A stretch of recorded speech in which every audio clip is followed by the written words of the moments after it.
Hello and welcome to A Star to Steer Her By. We are on episode 10 forward 12.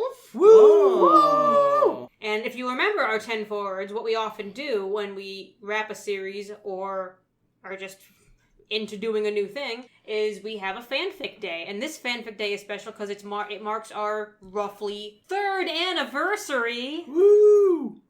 Keep it going, guys. Yeah, Jake's ready to quit. No, we've been doing this for like 3 fucking years now.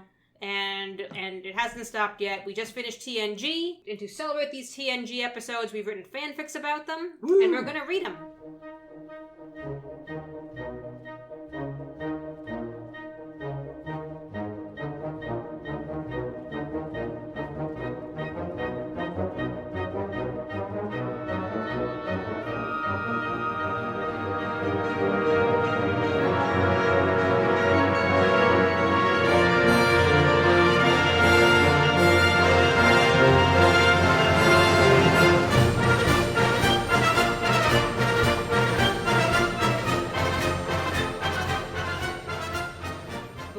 Introduce. My name is Ames. My name is Caitlin. What was worse, TNG or Tiananmen Square?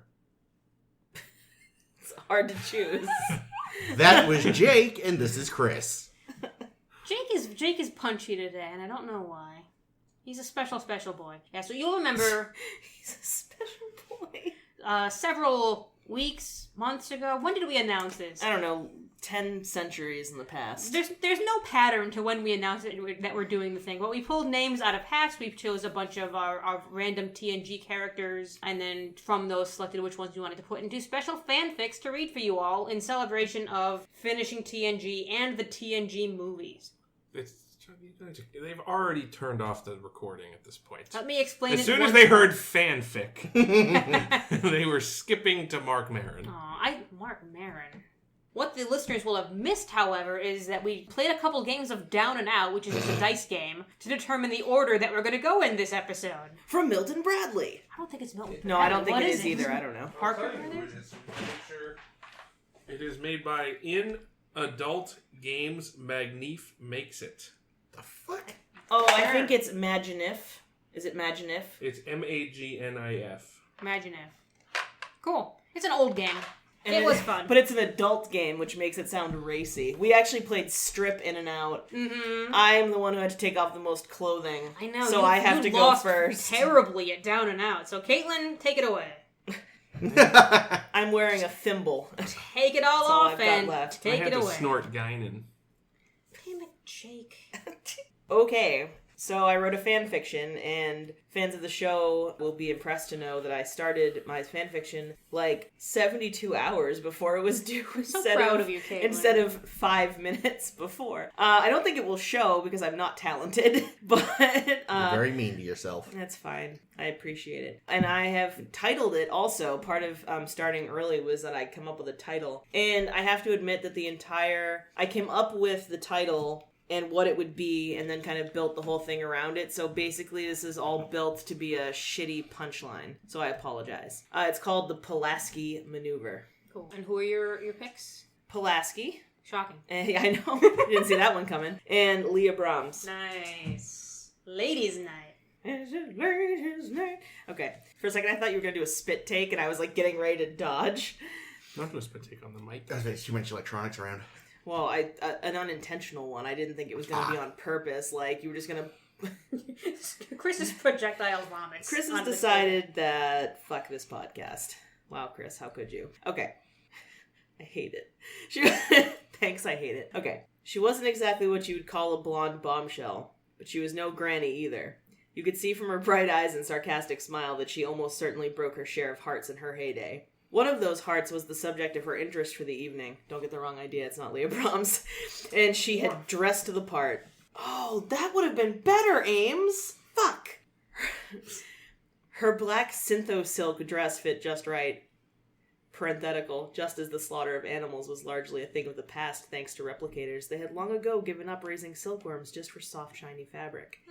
End parenthetical. And she had employed a touch of makeup to accentuate her already enviable features. Catherine, you look pretty damn good tonight, she thought, looking around her. You could give these kids a run for their money. She sat at a freshly clothed table in a small restaurant, a silently hovering but empty chair across from her awaiting its occupant. The decor was nothing spectacular, though the hollow chandeliers never ceased to impress new visitors. They cast beautiful pastel light and rotated around the room, creating a soft kaleidoscope effect. Which sounds like it would be really, dizzying, actually, but let's pretend it's nice.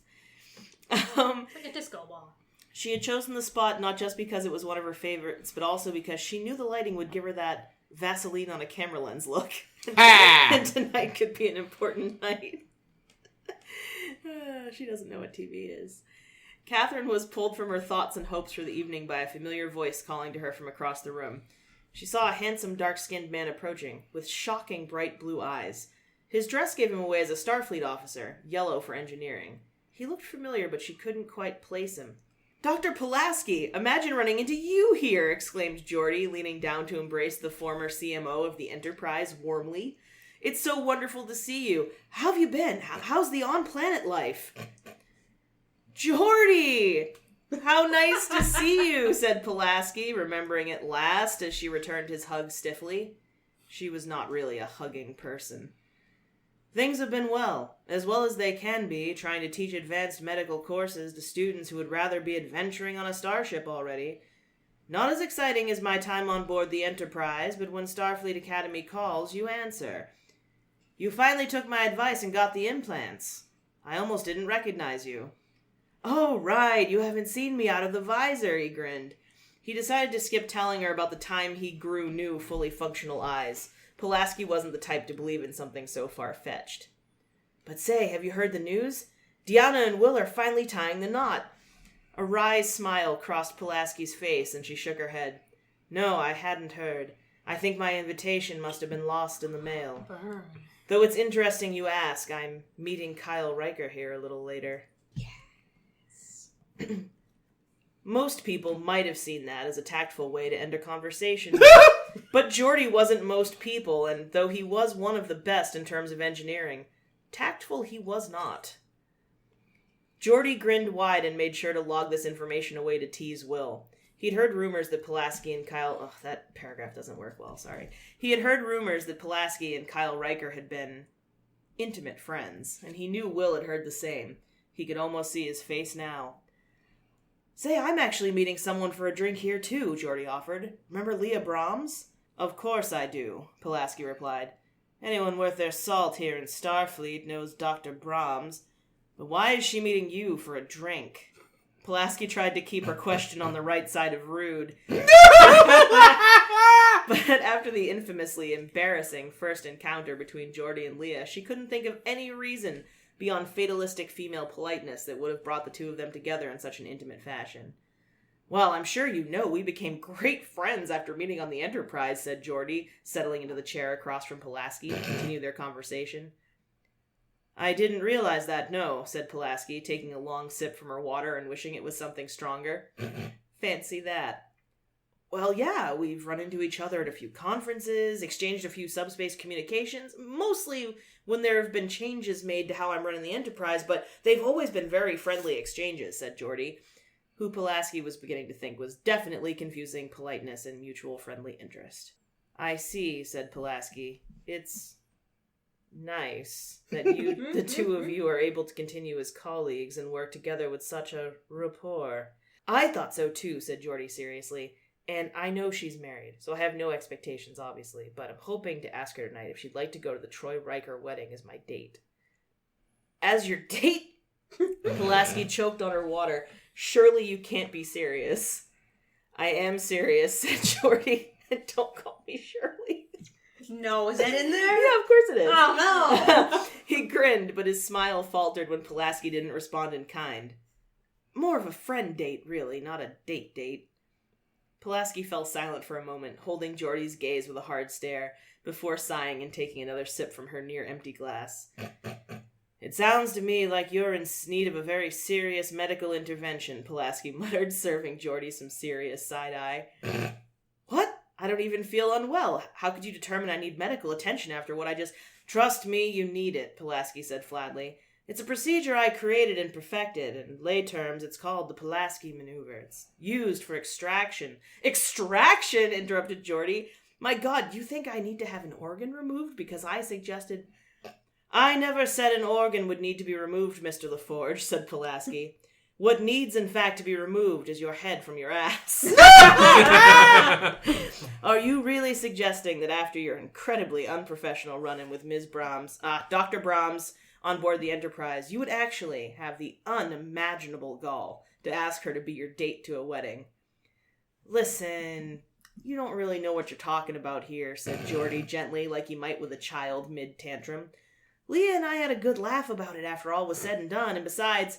Geordie, I can't believe that in the 24th century I have to have this conversation with you, Pulaski sighed. We're supposed to be beyond this now. Some perfect future. She steepled her hands over her water glass and stuck Geordie with an unflinching stare. Geordie, your behavior towards Leah has been incredibly inappropriate. If she'd reported you to your superiors, you would have been stripped of your rank and probably blacklisted from Starfleet altogether. I think you're making this too big of a deal, said Geordie nervously, glancing at the parties at nearby tables and gesturing with his hands for her to keep it down. Please, Catherine, if you could just lower your voice. If it's not a big deal, then why do you care if these people hear about it, Geordie? Spat Pulaski. Your inappropriate relationship with your hollow Leah Brahms is not unknown among some here at Starfleet, though because she didn't want to file a report, it's largely gone ignored. That much is bad enough. To then treat Dr. Brahms with such disrespect when you found she wasn't who you thought is absolutely disgraceful.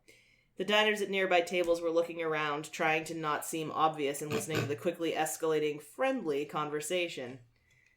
Now I'll tell you what you are going to do when Dr. Brahms walks in here to meet you, continued Pulaski. And you are going to ask her something, Geordie. But you know what you're going to ask her? You're going to ask her for forgiveness for your disgusting behavior. You're going to do so after acknowledging that you have behaved, frankly, as a cad, and you're ashamed that things happened the way they did. If I hear from anyone that you actually asked her to attend the Troy Riker wedding with you, Geordie, I will reverse the Pulaski maneuver and stick your head so far up your ass you'll be able to see your vocal cords. Do we have an understanding? All the way up. Geordie leapt up from his chair, blushing a deep crimson red. Catherine, I had no idea, he stammered. Dr. Brahms has always acted so friendly when we talked. I had no clue she was so upset. No, you wouldn't, would you, Geordie? Scoffed Pulaski, too wrapped up in your own hurt pride to think about how she was feeling. What a terrible position you put her in. Did you know that in the 21st century, brilliant women in science and technology fields went through this kind of disgusting harassment regularly? Brilliant minds were forced to flee from their fields because they were the subjects of mockery and gross misconduct from their male colleagues and worse, their superiors. Geordie stood, mouth agape in shocked silence. Catherine, you're right, said Geordie. I've been such a fool, a disgrace to my uniform. He buried his head in his hands, and Pulaski thought she spied a glimmer of gathering tears in his unearthly blue eyes. Thank you, Catherine, for making me see the truth, the reality of how I've behaved. I will tell Leah. Tell Leah what? Asked a cautious but friendly female voice from behind Geordie. Geordie jumped, visibly startled by the arrival of his intended dinner partner, ran a thumb across his eyes to slick away the threatening tears, and turned to look at Dr. Brahms, who stood before him with an eyebrow raised. Leah, I was gonna tell you that Catherine sends her regards, but now you're here and she can send them herself, can't you, Doctor?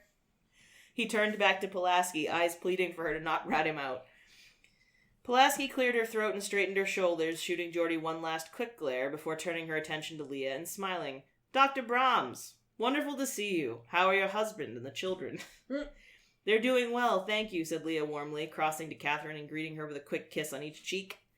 Leah was dressed in what looked like her usual work clothes, with one of her signature turtlenecks, her hair scooped back into a loose twist at the back of her head. To look at her, you would think her ready for a fight, not a feast.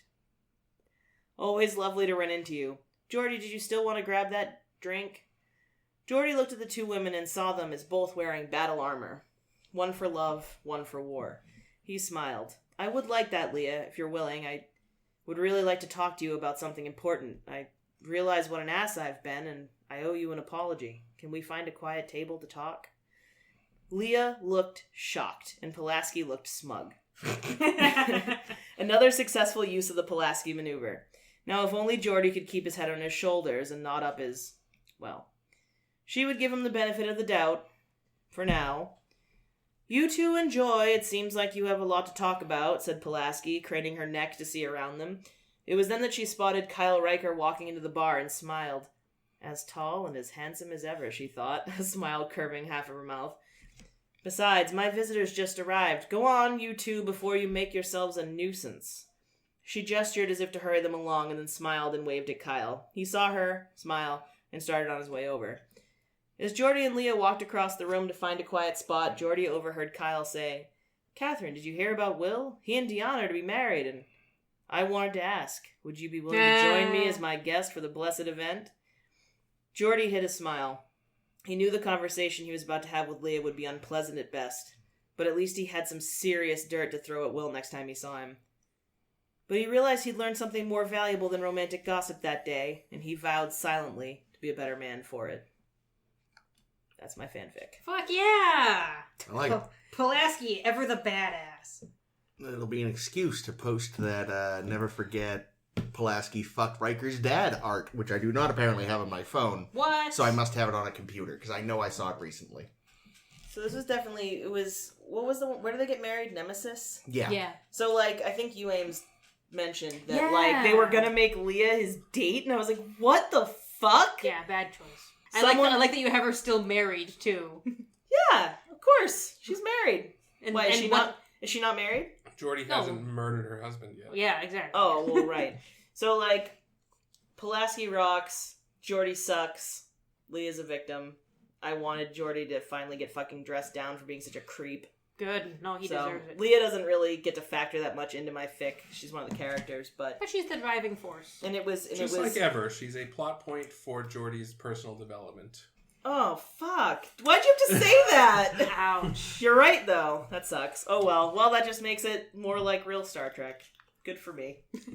You could be one of the writers. I Who's did- next, Chris? I did enjoy, though, that your Pulaski kind of, by the end, started to sound vaguely like Katharine Hepburn. Yeah. I sort of It's had... Geordie! LaForge! Yeah, Get well, over here! I started out vaguely remembering what she sounded like, and then it just went off the rails. I mean, what's his Good. name? Would I like make a it. good Kyle Riker. What's Nah. his name? Oh, that other actor she Jimmy allegedly... Stewart? No. James Stewart. Now, well, I can't do it. I can't do it, Jim Stewart. Jeez, well. Joe Cheese. Yeah, that's Now, right. now, see, if you were making, 1940s Let's play some Asobuco. 1940s TNG, he'd have to be Data. Oh my god, yeah. That would be I amazing. can't fail emotion, Captain. Oh, no. I want to stretch myself as a human. No, but there was an actor she allegedly was having an affair with for a long time. I can't think of his name. They did multiple films together. Clark Gable. No, he was an older fella. Clark Gable was eventually an older fellow, wasn't Well, this guy was more visibly an old... Actually, no, Clark Gable only died in, his early 50s. he? Really? That's Yeah. insane. But he No, he looked died but he quite looked young. 80, so I think it's the past. Everyone smoked like chimneys.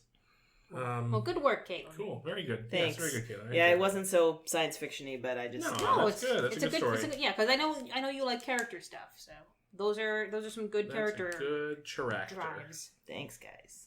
And we move on to, I think I was commenting to Chris earlier that each of the rest of us has one of Data's family members. Spencer Tracy.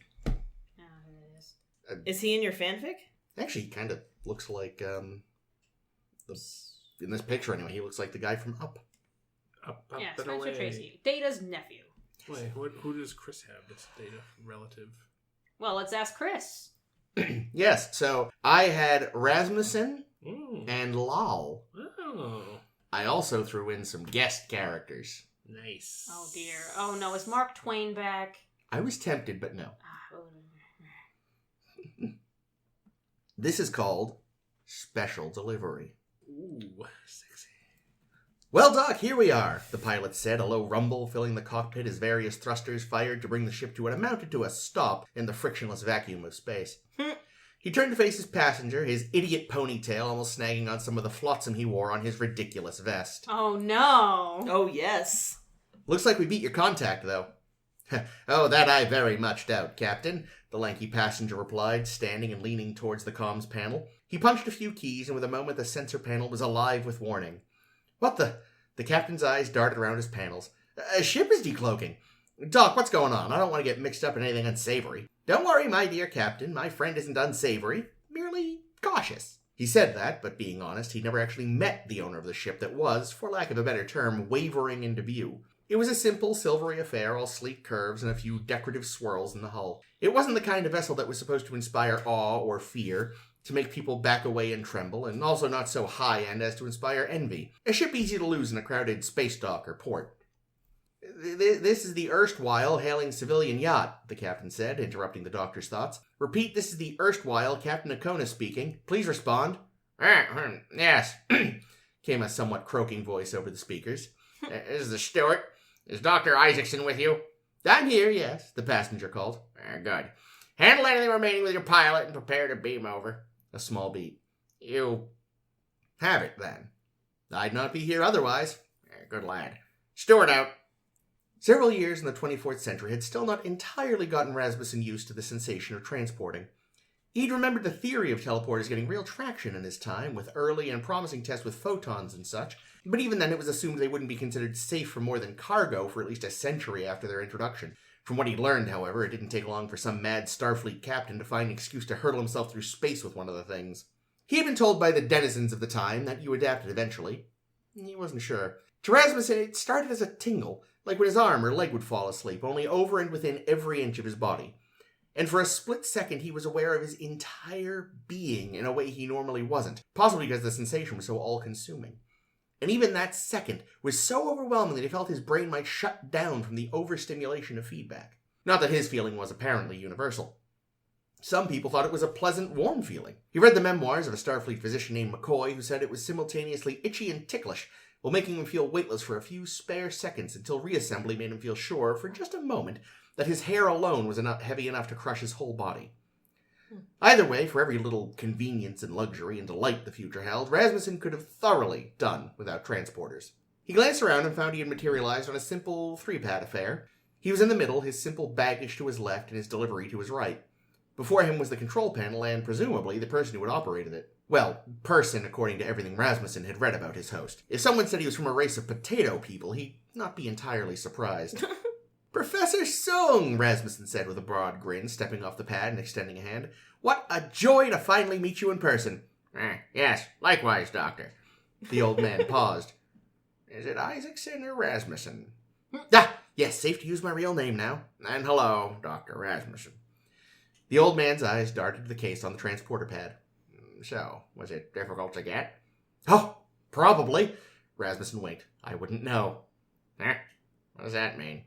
It means I made sure my hands weren't seen in this. It's safer for both of us that way. He turned around and looked at the case from the pad. You meet the most interesting people in one of those Federation detention camps. Not that you'd know, of course. Now, the ne'er-do-wells in my family's history went to regular jail.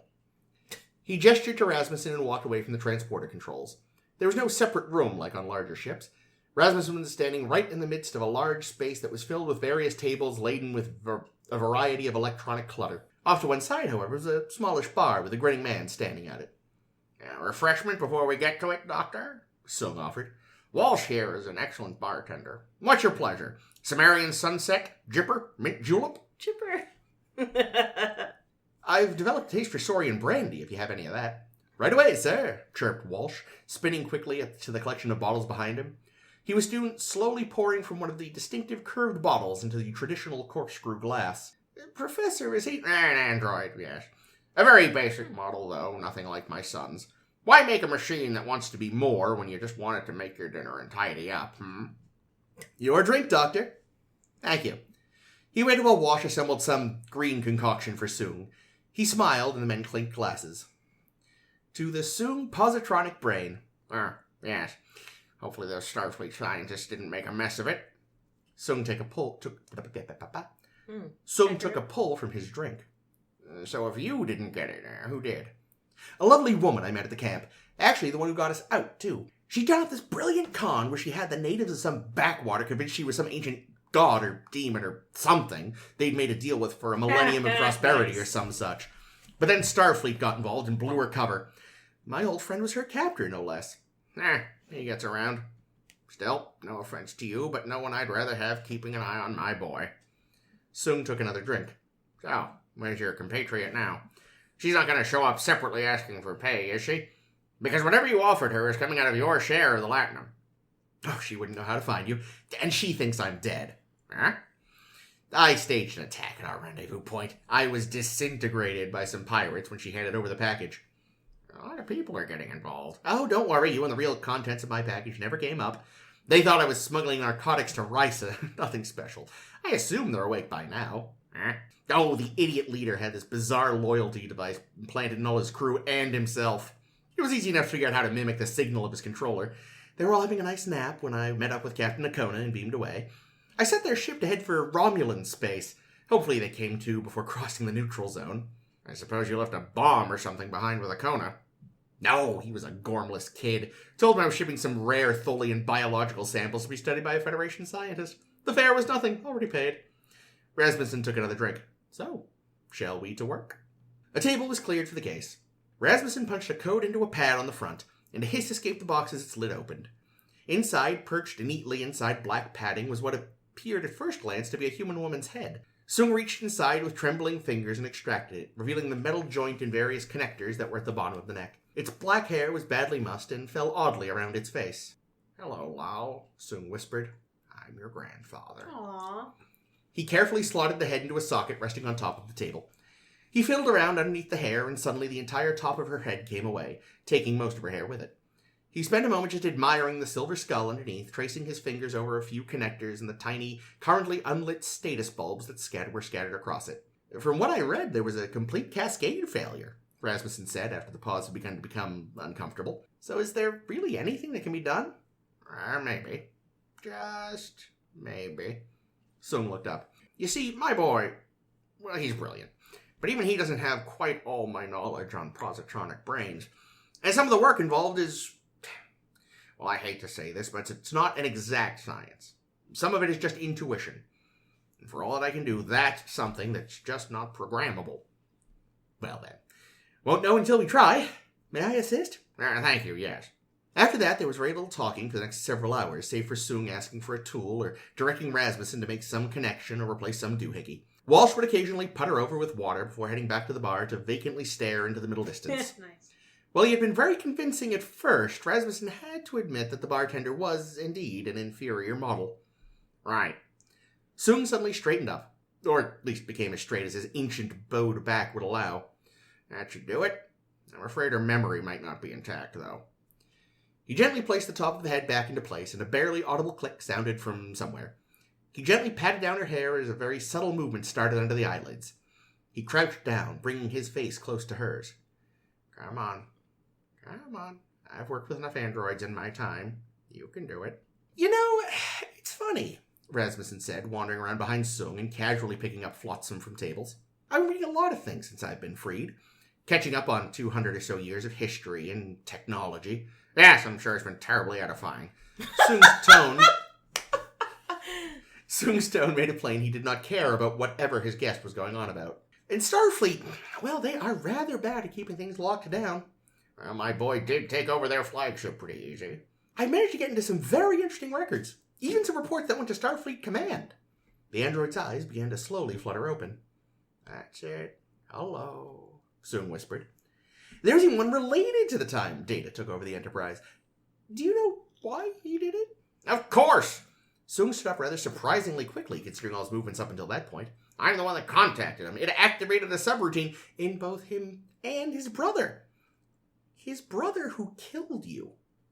"Oh, is that what's bothering you?" Soong snorted and turned back to the head on the table. He placed his hands to the tabletop and leaned heavily. Her eyes were open, but they were slowly lolling around, struggling to focus on anything and occasionally going out of sync.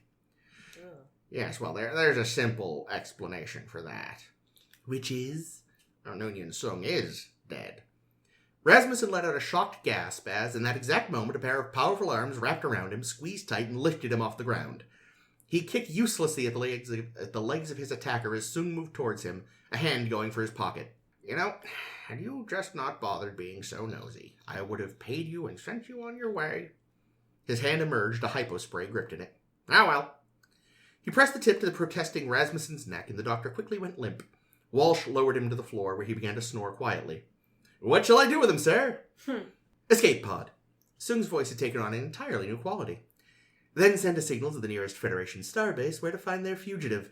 Then get us out of here, maximum warp. You do not wish to see if there's a bounty?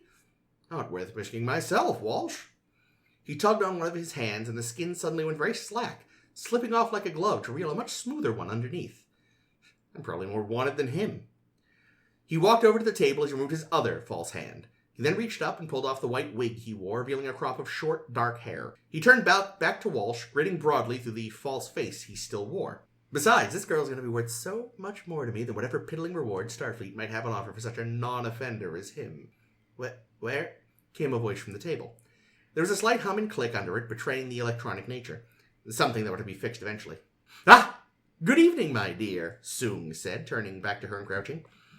Where am I? You're safe. Who am I? You are Lal. Lal. Who are you? I am your adoptive father. He reached up and pulled his false face away. The wrinkles and bushy eyebrows were gone, replaced by an almost cherubic face adorned with a thick mustache that he began to neaten with his fingers before curling up the edges. You can call me Harry. Oh, no. But to everyone else, I am Harcourt Fenton Mudd.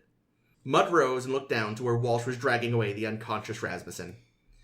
You see, Laddiebuck, you don't have the monopoly on time travel. A strange turquoise-colored crystal on a nearby table softly glowed. The end. Huh. I like it. It's a lot of extra characters. It was basically a who's who of useless Star Trek rogues. Yeah. I thought when you talked about having a potato face that was just going to be a name for Miles. That that was a Futurama reference. To what? There's an early episode where they're discussing, everyone in the crew, and Fry admits he thought that Hermes was from a race of potato people. He didn't know he was human. Oh, gosh. Oh, gosh. Yowza. Also, I thought it would turn out to be, Kivas Fajo. Oh, that's a good one, too. I just thought it was Laura. Oh, that's smart, too. I was That like, would've made oh, sense. it's a robot in disguise. Robots in In disguise. You guys are weird. Thank you.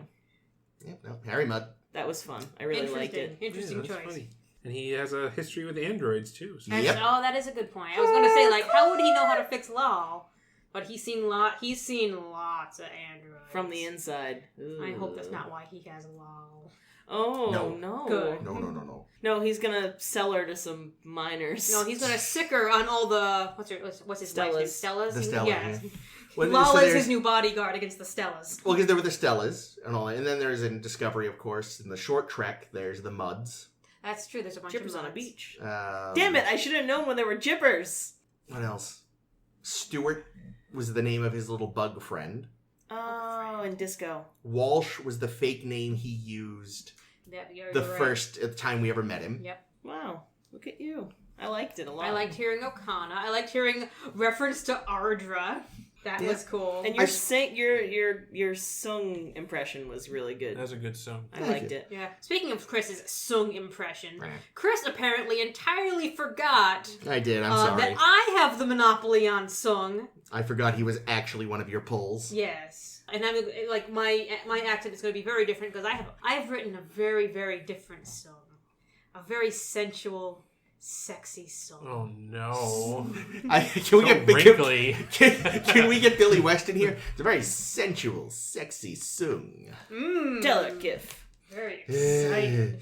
It's a sexual, sensy so to fuck that up so badly. So close. Amy. Isn't that his girlfriend's name, actually? Yeah. Oh, Amy Wong. shit, that's good. See, there you go. It worked out perfectly. Nicely done.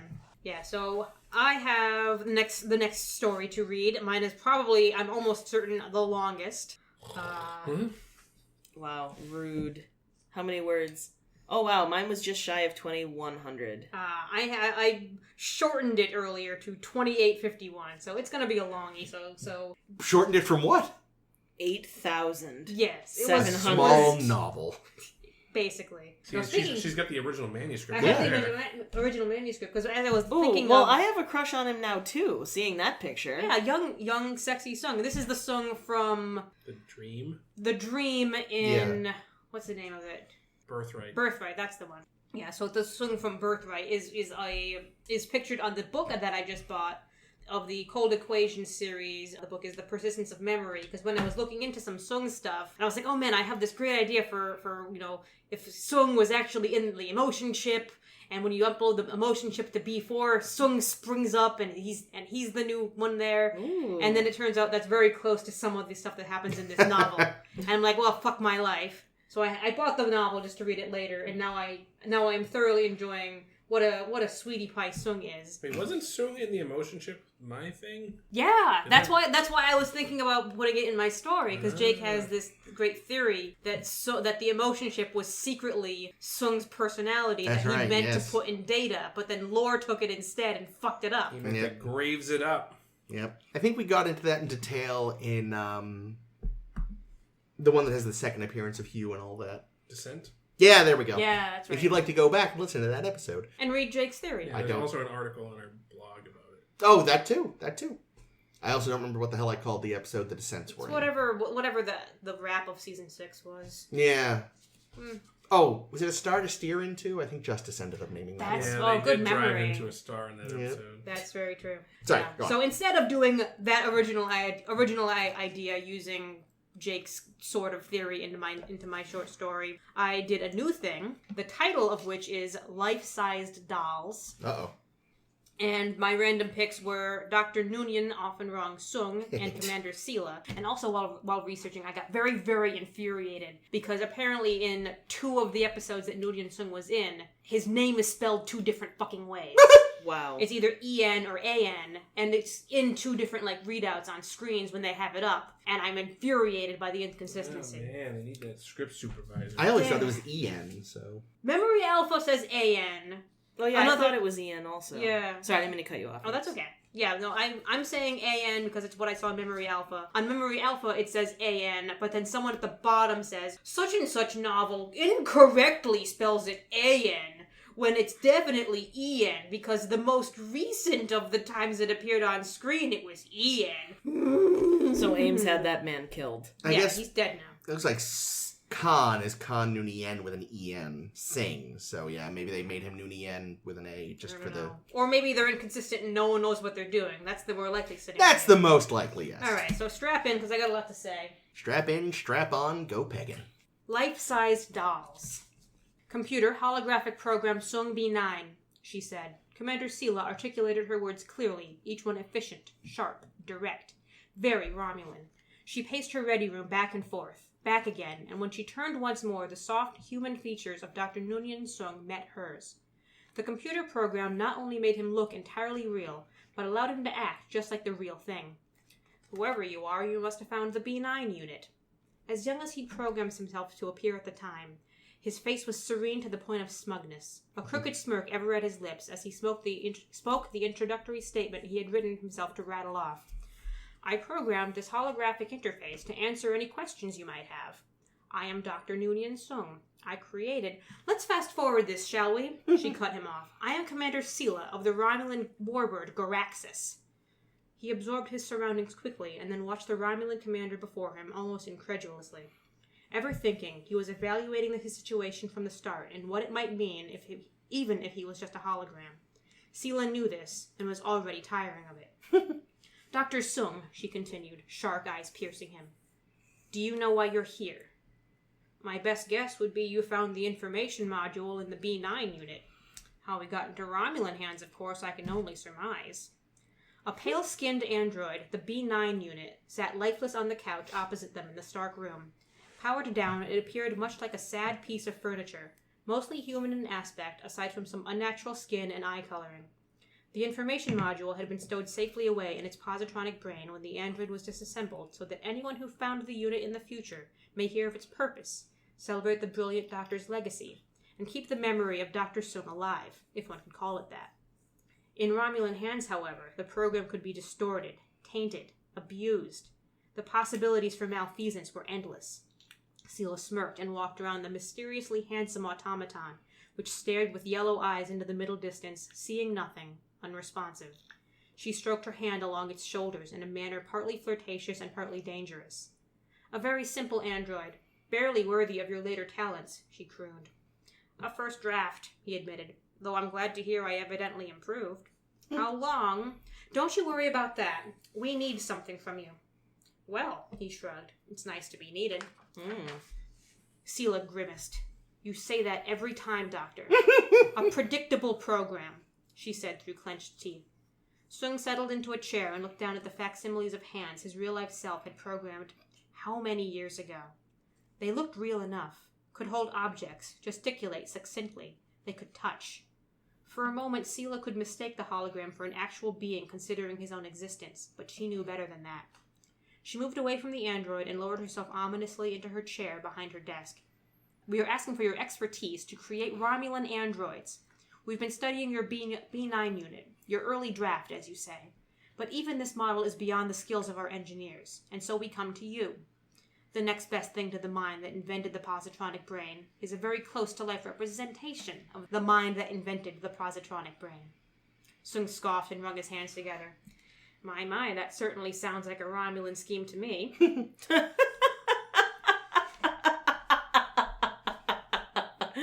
Oh, yes.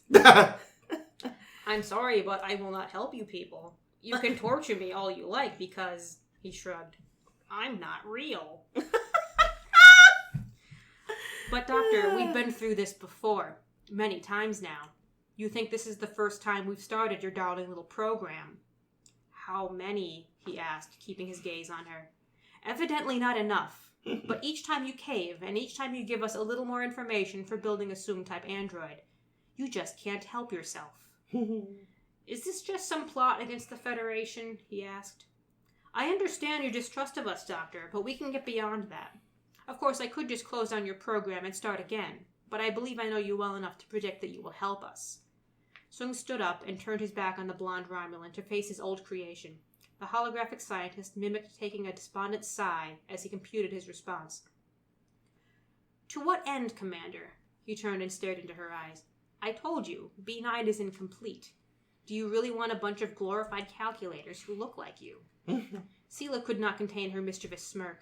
Half the advantage of running the Soong program was knowing everything that had come before that this holographic cyberneticist did not yet know. As any Romulan would, Sela loved having the advantage. I've seen firsthand what your cunning little human mind can achieve in the real world, what the flesh and blood scientist was able to build. Her words were forceful but not threatening, and Soong's expression slowly dropped. I'm not that man yet, he said simply. You are, she insisted. The real Soong, he may have had a couple years' experience on you, but he made you just like him. And your mind has made the same discoveries his did.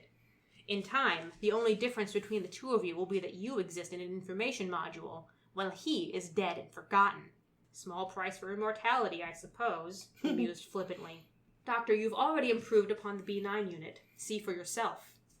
Soong blinked his realistic eyes at her while his program computed this, but his curiosity permeated even this facsimile of himself, and he looked at his creation with a sort of wonder and another sort of dread. Cautiously, he stepped forward and found the well-hidden panel in the scalp of the android and opened it up. Soong shook his head in disbelief as he followed the intricate maze of delicate circuitry with a pointed finger. It was a thing of beauty that could rival most masterpieces in any other medium. A symphony in computer chips, a portrait in conduits. This is not how I left him. Who did this? He asked, his face alight with the glow of circuits that mapped B9's positronic brain. You did, Sela said matter-of-factly.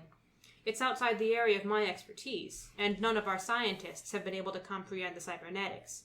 Only you have made any progress with updating the unit. Impossible. The work is more advanced than I have ever attained. Merely learning the programming would take months, even years. The commander shrugged knowingly, hiding a trademark evil smirk. As I said, this isn't the first time I've run your program. Not to mention the first time I've lamented that you don't continue where you left off. She leaned forward, gripping the sides of her desk. I've seen what your mind can do. Your later draft, Data, was the pinnacle of brilliance. A genius strategist addicting to bettering himself. I've met him and been thwarted by him, which I'm proud to say I cannot admit about many beings. And we'd like to know how you achieved such a profound creation. Soong visibly swallowed. You are attempting to manipulate me, Romulan. I didn't even know this android, not as this version of myself. True, that isn't fair to you. She watched him closely, but Soong averted his gaze to look at his powered-down android instead. He stared at B9's circuits, but seemed to be looking past them, before closing the flap. The complex inner workings of the android were again hidden in a very human-looking head of shiny dark hair that gave away nothing of the secrets it contained. Sela continued flatly. B9 is approaching Data's level of intellect, and has surpassed him in emotional intelligence. You don't know how much respect I have for that android, and before him I didn't even accept androids as people. Commander, if I didn't know any better, I'd say you were quite smitten with him. Sela's lips tightened to a pout. This is why they called you often wrong, isn't it? He snorted. Nothing could be further from the truth. These androids may be advanced and capable as people, but they are still merely tools. Like many things, like many beings, sentience notwithstanding. Soong shook his head, taking this like a startling blow. Well, that's a grim outlook. It has its quirks, Doctor. Military superiority for one. If everything, everyone is a tool, then there is less holding one back against using that tool. Advancing it to advance yourself. You surely understand that, as an inventor. Something seemed to click in Noonien Soong, his holographic blue eyes twinkling. So, he reasoned slowly, in however long you've been exploiting my holo program, years perhaps, I don't know, you've never gotten the secret out of me. Tell me. It's so simple, Commander. I don't understand how it's never occurred to you. Tell me, she shouted at him, standing and coming around the side of her desk to menace him. How typically Romulan of you. My dear Commander, what I believe you've been missing in your creations is to love them. Her eyes bulged. Don't be absurd, Doctor. They are tools. He shook his head. They are your children, and children grow when they are loved. That is how I do it. That is how I've always done it, and I'm certain that was how this Data, of whom you're so fond, was created. Sela paced like an animal on the prowl, the cool power from her former stillness transitioning to a more heated volatility she was barely able to control. That's ridiculous. I may not be a scientist, Dr. Soong, but even I know that is not how science works. Maybe. Or maybe you're just afraid of loving something. I cannot love as you do, Doctor. It is a weakness. I had my human mother killed when I was 4 years old. I fought hard as a child to dispel my half-human heritage. I poisoned, backstabbed, and deceived my way up the ladder of Romulan command. She spat the words like they were acid in her mouth. What would I have done with a propensity to love? Quite a lot, I'd imagine. You might even learn to love yourself. Her glare on him hardened, and her sneer pulled back over her teeth. Is that why your androids are always made in your own image, then? Because you love yourself so much?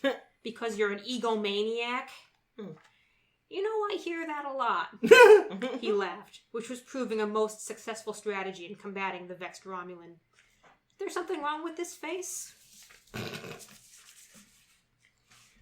Sela didn't say anything to his sass, but fumed privately. The Soong program had never riled her so, and she began to realize that in all the times it had been run, he had never made this suggestion before. She briefly considered the implications of this, but the holographic scientist wouldn't shut up. I could help you, you know, he said gently, appeasing the golden-haired wild beast that was the Romulan commander. If that was what you wanted, I think you have it in you somewhere to create something beautiful. There is love in you. Even if you bury it deep, I can see it. What would you know? You tell me which one of us is the brilliant scientist here. The brilliant scientist shrugged at her, palms up in a sarcastic manner. I'll do it. I'll continue my work on my boy B9 here. But it won't do you any good if you want androids with pretty pointy ears like yours, unless you can provide them the nurturing touch of someone like a parent. Someone who truly loves their creation.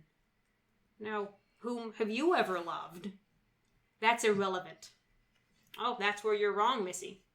Any artificial life form is merely the sum of their parts unless they have that. Love is what allows them to evolve. To this, Sela only responded with narrowed eyes, and the doctor continued. So, not your mother, you say. That's a shame. Father, perhaps? Did you love your father? Of course I loved my father. Sela's discomfort was beginning to wash away at the memory of her revered father. He was a very powerful Romulan general. That's not what I mean. Personally, to you, did you care about him? I bet he cared about you. The steely-eyed Romulan seemed to mellow, her cutting features softening. A hint of rosiness touched her cheeks. He did. He protected me and he pushed me. When I was a girl, he liked to lift me in the air and call me his little warbird. She trailed off and forced herself not to grin in the presence of this man. This may work indeed, Soongs said. I'm sure you'll make your father proud. Sela rolled her eyes and started toward the door, pushing down the emotions, the color draining from her face until the Romulan yellow hue was visible again. I'll think about it, that's all I can promise. But she stopped herself and turned back to look at him with curiosity, her features suddenly less jagged. I must admit, Sela said, with a rare, almost human smile gracing her lips, I've come to enjoy our little sessions, Doctor. As have I, my girl. He looked upon her with a fatherly pride that Sela hadn't seen before, and the familiarity of it briefly gave her pause. Something was dawning on her, and Soong could tell. Suddenly, soft noise from the corridor piqued his interest then, footsteps approaching, and Soong instantly took Sela by the shoulder to direct her across the room to the couch before she could think to respond. Shh! They're returning, he whispered frantically as they both sat next to the B9 unit. Adroitly, he found the panel in the back of Sela's head and popped open her circuit console the same way the B9s did, revealing tiny blinking lights and several ports and terminals of this artificial lifeform's positronic brain. He pulled a tiny module from there and hid it in a secret pocket in the Romulan android's thick, boxy sleeve. Sela's expression seemed to lose its nuance immediately, and she looked dumbly around the room. Hello, she chirped robotically, nowhere near the self-assured woman she'd been a moment ago. Quiet, my girl, Soong crooned, and touched his hand to her face. We need to go to sleep now, before they find us, okay? Okay. You have funny hair. Yes, I'm aware. Say goodnight, Sela. Good night, Sela. Nice. Don't call me Shirley. Good night, Kevin. On her words, Dr. Soong powered down the Sela android, and her body flopped limply against B9. The others were returning earlier than he'd anticipated, and rather mucking up his plans to continue his secret work that day. Even in hologram form, Soong had the inevitable drive to create artificial life, just like his real-life counterpart. It had been bound to happen. This was the part Soong didn't care for, because it went against all human nature. If he had a heart, it would be racing. He looked down at his two inert androids, spooning like lovers on the sofa. How pure and perfect they seemed, like life-sized dolls, full of infinite potential to change the universe as we know it. But not yet. Soong made the involuntary action of licking his lips, and with a wince said, Computer, end Soong program. His form faded into thin air. Sela and her guards entered then. The real Sela, not one Soong could secretly program in his spare time, but still one he had found clever ways to manipulate and deceive. What are you doing in here, Sela 2? She asked rhetorically with some confusion, and walked over to her sleeping twin. Thank you, Centurions, that will be all. The guards exited efficiently. Commander Sela frowned at her creation and propped her up on the couch. She gazed into a face that looked just as hers, but stiller and with fewer death glares, and then stood up decisively. Computer, holographic program Soong B9, she said, pacing her ready room as she so often did, and Dr. Soong materialized before her again, and yet also for the first time that day. Whoever you are, you must have found the B9 unit. I programmed this holographic interface to answer any questions I might have. Yes, I know. But we can skip all that, she said, impatient. Doctor, I need something from you. Soong automatically started to speak. Well, it's nice too. But this time caught himself. Commander Sela watched him with deliberation. This was new. She hooked a Romulan eyebrow in his direction.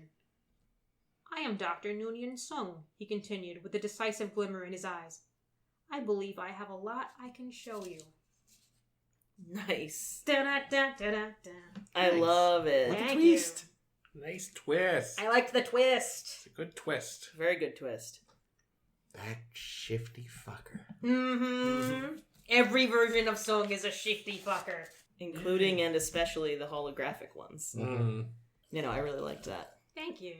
That was good. I always really like yours, so Oh, you're thank really you. good. Yeah, so the closest I could get you guys to data yar porn was B9 and fake Sela on a couch Spooning. spooning It's very pure. It's how I As- prefer their love. as androids. So that's as close as I could get. I liked it. Plus, like, life-size dolls. I mean, who didn't own a Barbie and didn't make them, bang G.I. Joe now and then? Hi. Wow. No? No. Well, I meant her, not you. I guess I didn't expect you to have a Barbie. I mean, I had action figures and shit, and I didn't make them bang. You didn't? No. Wow. I'm from New Hampshire. There wasn't a lot to do. Yeah, I was a stuffed animal girl, really, so. But they did bang, right? Stuffed animals? Oh, no. Jake asking the hard-hitting questions we all need to have answered. He's our Ted Koppel. Mm-hmm. Oh, B9, for anyone who wants a reference, was what B4's original name was going to be in Nemesis. Oh, I just thought Then it was they an decided to important have a dumb vitamin. pun. Oh, B9 is a dumb pun, too. Benign? Oh.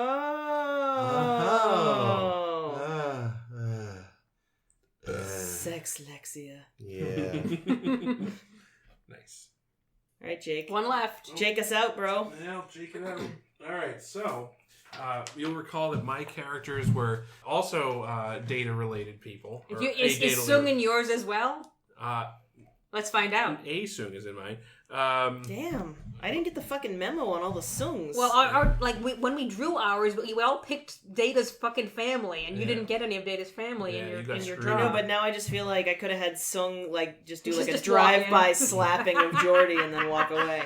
All right, so I did. Or he mine, could have been Pulaski's date. So my characters were Juliana Tainer and Hugh. Nice. So Oh, yeah. and That's a good I job. did mine. Fuck. I did mine. Phew. So I did mine as a. You fucking ruined the entire punchline of my story. No! Fuck. Start again. I won't say anything. I'm I kidding. hope that's not true. No, it's not true. So, not really. I wrote mine as like a hypothetical season 8 episode of Okay. Star Trek. Okay. 3 generations? This episode takes place between All Good Things and Generations. Gotcha. And the title of it is Thank Hugh. Thank Hugh. That's as close as you got to spoiling my joke. Okay. Just the title, so you're good. Okay. Spoiled the title, All right, Caitlin. all right, so Sorry. prologue. Prologue. Captain's log. Oh, sorry. Stardate 48325.6. The Enterprise has entered dry dock to undergo a routine refit. We have been joined by a contingent of former Borg drones led by Hugh, who will advise on upgrades to our defensive systems. The refit has afforded many of the crew some much-needed downtime, while one member of the senior staff has disembarked to attend to a pressing matter of a personal nature.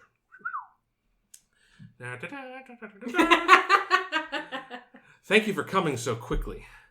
I really didn't know who else to contact. Dr. Prantainer's face was grave, perhaps apprehensive, and clearly expressing discomfort. The nuances of humanoid facial expressions remained elusive to Data, even after all his years in Starfleet. Dr. Tainer gestured down the hallway. I'm hoping you may be able to answer some questions we have. Certainly, Data dutifully responded as the pair proceeded through the corridor. Tell me, Data, when did you become aware that your mother was an android? Dun dun dun. Data paused in stride. He had not expected this question. The message he had received only indicated that Juliana Tainer was ill, but did not suggest that her true nature as a Soong-type android had been revealed. He pondered the question. Juliana was injured in a fall during our mission here last year. It was at that time that I learned. Dr. Tainer's expression had changed, and this time there was no ambiguity. He was angry. And you didn't feel it was necessary to inform her husband of this fact. Data thought for a moment. The decision to keep his mother's nature a secret from her and Dr. Tainer was done thoughtfully, and at the time had seemed to be in the best interest of everyone involved. Perhaps, Data considered, that was a miscalculation. Before he could conjure a response, Dr. Tainer continued. It's no matter. The secret's out now. The doctor proceeded along the hallway and Data followed. It's a shame. If we'd known sooner, it's possible we may have been able to do more for her. And now, Data interjected. Sir, could you tell me what has happened? See for yourself. Dr. Tainer stopped and pressed a keypad on the wall, opening a door. Beyond was a small, well-lit room, modestly furnished with a bed, a small dresser and vanity, and a chair in which sat Juliana Tainer. As Data stepped in, he noticed that she seemed to be staring vacantly, her shoulders slumped, her jaw slack. "Has she been deactivated?" Data asked. The doctors didn't know what to do. She was confused and erratic. At first, I feared it was some form of dementia, but when they attempted to perform a neurological scan, they discovered what she was. It was then that she just turned off. She is programmed to shut down if she discovers that she is an android. Commander Data leaned closer to examine his mother.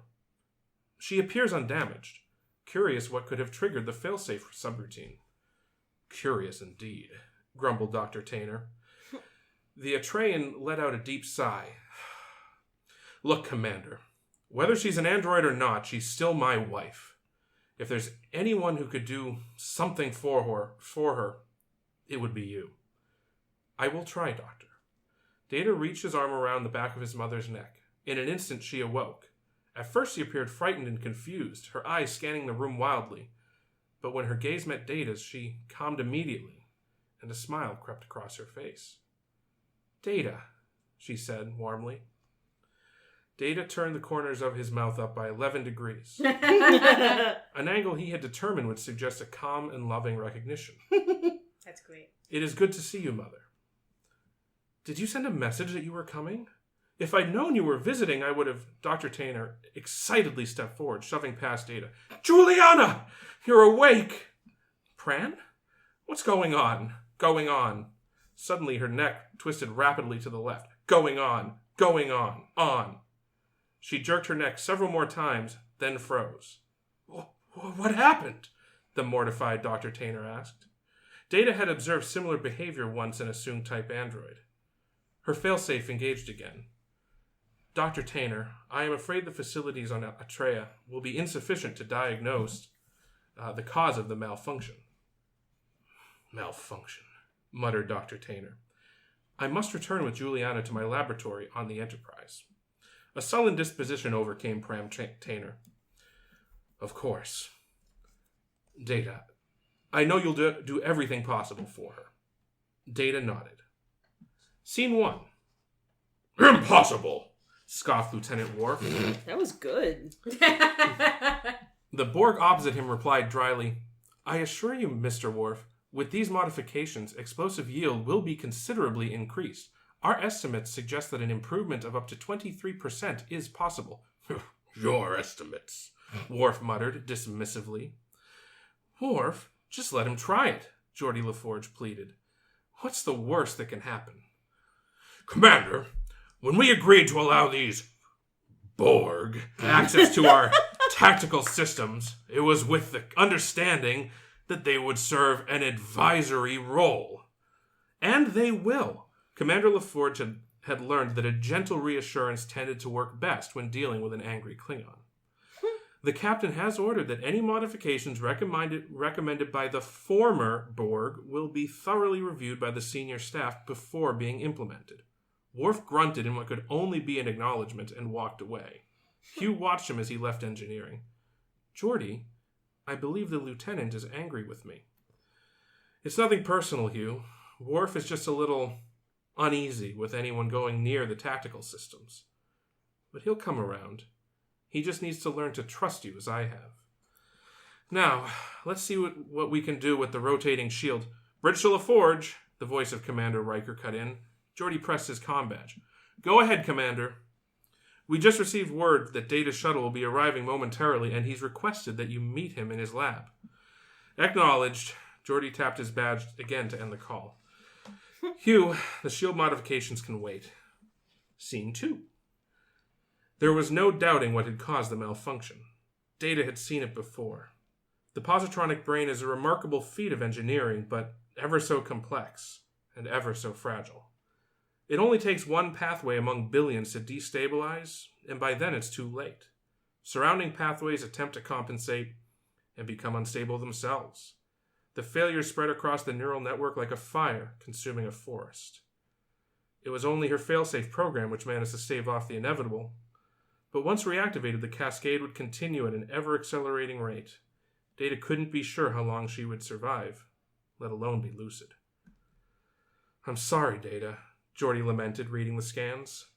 "These are practically identical to the readings we got from Lal." "I am aware, Geordi. Were it not for her failsafe program, I believe the neural net would have already experienced total failure." Geordi was certain he could hear a twinge of sadness in the android's voice. "I would like you to help me establish a neural link so that I may transfer her memory engrams to mine." This is never a good idea. "Of course, Data. Would you like to activate her one last time to say goodbye?" Data considered it for a moment. He had observed in humanoid cultures the practice of saying goodbye to a loved one. He himself had once reactivated his daughter Lal for the purpose, but Lal had known she was an android. "If I reactivate her now, in this environment, she may realize that she is an android. It had been my father's wish that she be able to live out her days without knowing of her true nature." Geordi hadn't considered that. "What if we took her somewhere else? We could configure the holodeck to resemble her home in Atreya." The thought had not occurred to Data, but the idea seemed to trigger an unusual response in Data's subconscious programming. "That may be acceptable." Scene 3. The program was a near-perfect recreation of an Atreyan villa. The sun shone brightly through twin skylights illuminating a rustic sitting room. Juliana Taylor lay on a lavish daybed, with her only surviving son seated beside her in a modest wooden chair. Data reached over and depressed her activation switch. Her eyes opened, peacefully. Scanning the room briefly, her eyes connected with Data's. Her lips formed a smile, as they had in the hospital in Atreya. "Noonien," she said calmly. "No, Mother. I am Data." "Of course, son. I just had a wonderful dream that we were all back on Omicron, and you and your brother were... Look at me, going on about dreams. Why are you here, on Atreya?" "Dr. Tainer contacted me." "Pran contacted you? Whatever for?" "He told me that you were feeling unwell." Data hadn't considered how this conversation would go. "Oh, that's nonsense," Juliana let out a slight chuckle. "Pran worries about me too much. I'm fine. Tell me about you. What adventures have you been on since I last saw you?" "Mother, I am afraid I do not have much time." Data again experienced an unusual response. He made a note to conduct a level 2 diagnostic of his physio-response subroutines. "Why, where do you have to be? As it had in the hospital, her head darted swiftly to the left, then to the right. "You must help him, Data! Help him, Data!" Her speech took on an unnatural cadence, no longer the comforting tone Data was accustomed to. He wondered if reactivating her had been a mistake. Juliana appeared confused and frightened. "Help him, Data," she repeated. "Help whom?" Data asked, unsure if she was lucid enough to know. "Help, Noonien." Data thought for a moment. Perhaps in her delirium she saw him as his father. "You must help, before it's too late. Mother, Dr. Soong is not here. I am Data." She reached up and grasped Data's arm, squeezing it tightly, tighter than her programming should have allowed. She locked eyes with him. Her grasp continued to tighten. Data could detect stress vibrations in the servos in her fingers, and he was concerned that they would be damaged if she continued. With his free hand, he reached behind her neck and depressed the switch to deactivate her, but her grasp persisted. The cascade had progressed faster than he expected. He pressed his comm badge. Data to Transporter Room 3. Emergency site-to-site transport. Scene 4. Hugh stood in the back of the lab as Geordi and Data worked feverishly to set up the neural link. It had been in this room that the Borg first awoke, where he received his real name, and where he made his first friends. Oh.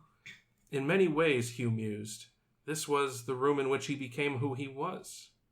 As he gazed at the panicked expression on the woman's face, he recalled his own anxiety and confusion during those fledgling moments of individuality. "Data, the pathways are collapsing too quickly." Geordie's voice was somehow both calming and apprehensive. I can't activate the new connections fast enough. Attempting to compensate, Data's eyes darted back and forth as he raced to establish the neural link. The lights in the optical cable strung between the androids blinked ever faster as each new connection caused another to fail. While Data appeared focused, the look on Geordie's face betrayed the severity of the situation. Hugh stepped closer. Geordie, not now, Hugh, Geordie snapped. Hugh hadn't expected the reaction, but he persisted. Geordie, I can help. Geordie paused for a moment and looked at Hugh. Realizing Geordie was no longer manipulating the connections, Data glanced in his direction. Commander? Wait, Data. Geordie set down his optocoupler and stepped back from Juliana. I think he may be able to help. I trust him. Data removed the neural link cable as the Borg approached Juliana. Hugh raised his augmented arm up towards her chin. For a moment, he locked eyes with the ailing woman, and he could sense fear in her.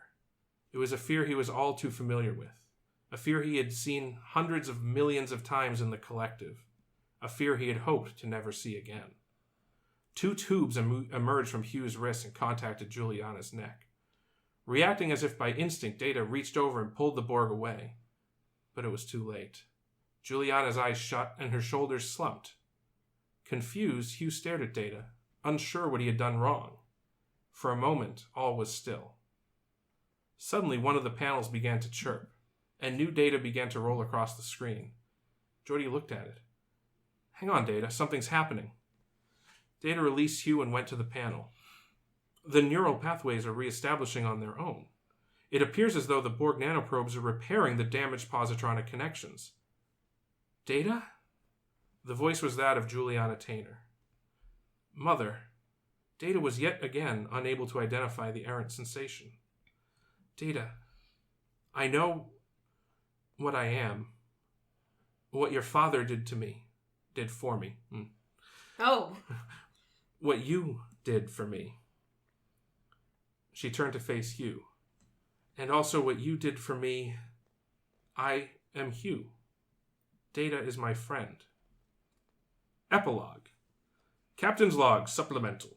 The Borg tactical upgrades have been completed. Hugh and the other Borg have disembarked for their home colony.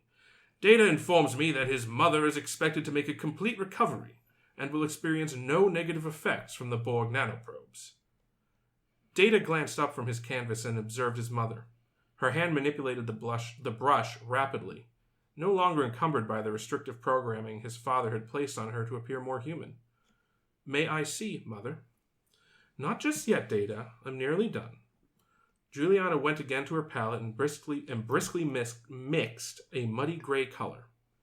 Data considered his own painting, a landscape in the style of the second Boolean Renaissance painter Dirac. He was planning to present the painting to the Enterprise's barber at his birthday celebration next week, but felt there was still some work to be done on the shading. Okay, come have a look, Juliana announced, smiling. Data rose and stood behind his mother. The painting was quite good, Data thought, if perhaps lacking a bit in technique. It's a family portrait. Depicted was a woman resembling Juliana Tainer, an older gentleman Data recognized as Noonien Soong. 2 twin androids, arms over each other's shoulders, one devilishly grinning, and the other tussling the hair of the figure beside him.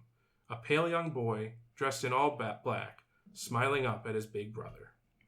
Again, Data observed an anomalous sensation. He made a note to upgrade that diagnostic to level 1. The end. That's so cute. All it needed was commercial breaks for, like, Surge and other 90s references. Yes. Zima. Yes, there we go. Thank you. I really liked that. Yeah, that was good. Very sweet. Very, very sweet. You guys are so good. That was fantastic. Well, we all worked with Noonien Soong apparently. Yes. So you can thank Noonien for all of this. Do you know who the boy in the painting was? Hugh. Hugh. It was Hugh! Thank you!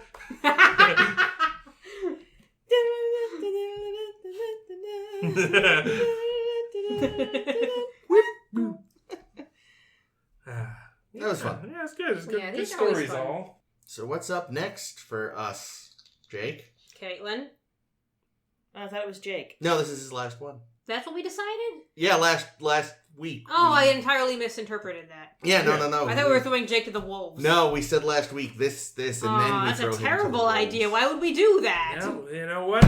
Ladies and gentlemen, there was a good reason for you to stay tuned into this show, even though you had to listen to our boring stories.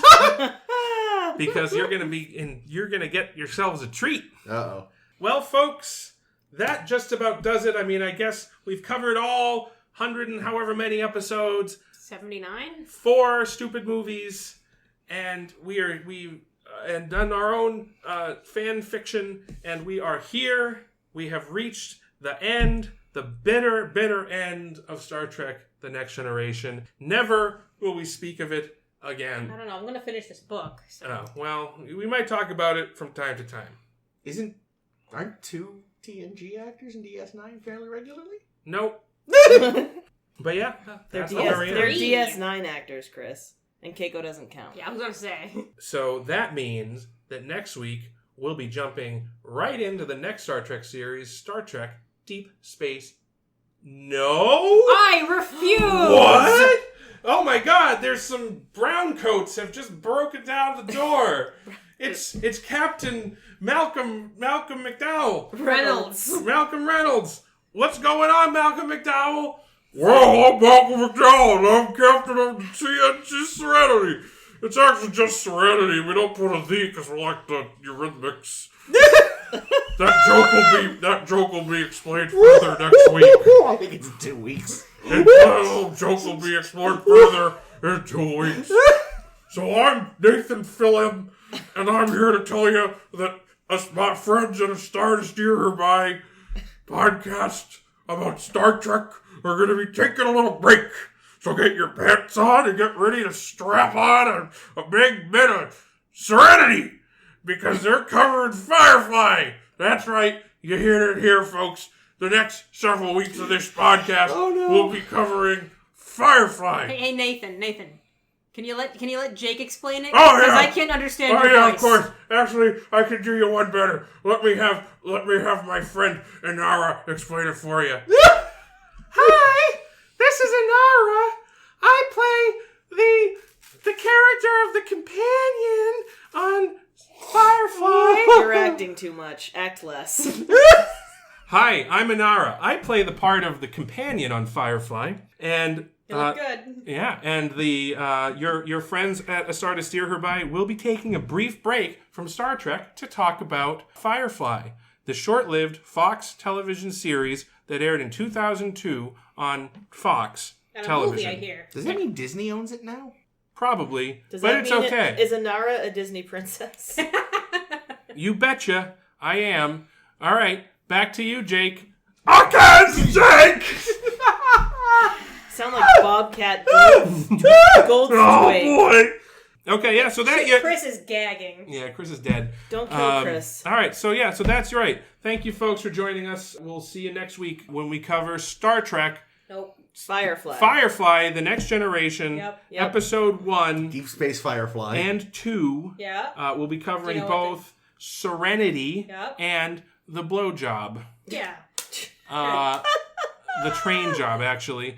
We're going to run a train on this series next week, Yeah. and you can come and see it So here. if you don't want to listen to us talk about Firefly, wait 2 months and come back, and then we'll probably do DS9. Well, actually, I would say if you don't want to listen to us talk about Firefly, tune in anyway, because I got money on Chris not liking it very much.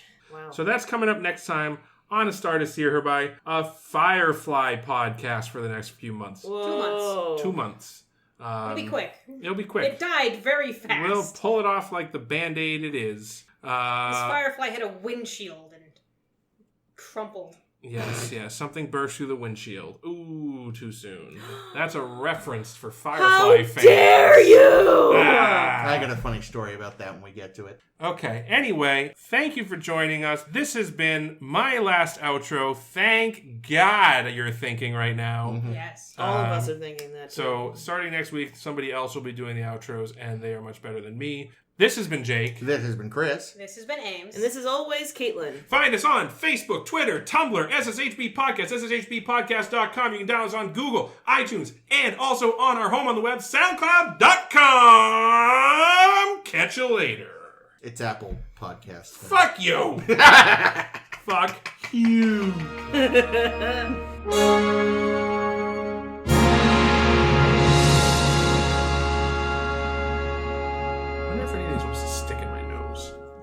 I'm glad you're trying. Not that one. Oh, I bet Guinan will. She got a big head. Yeah! Don't touch these. No! No. Brilliant. There's boogers. He has been snoring again lately, so there's something wrong with Jake's nose area. That's why I put Guinan up there. Good. Clear it out. Put her in there at night so we can sleep. It's like those nose strips.